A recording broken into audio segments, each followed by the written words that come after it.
Hello friends, in today's video I'm gonna be walking through how to create a link for a video on iPhone.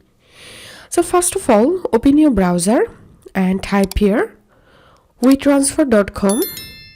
Once you're here, tap on send a file. I agree.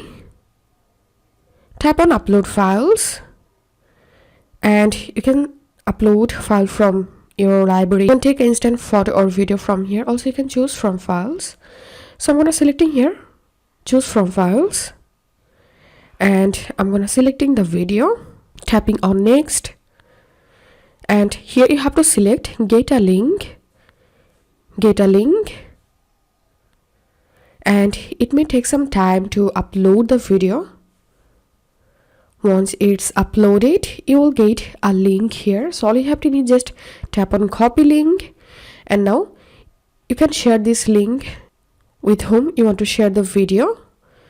Simply paste the link, and when someone click on this link, they will be redirected to the video page and they will be able to download the video from the link by tapping on this download file option.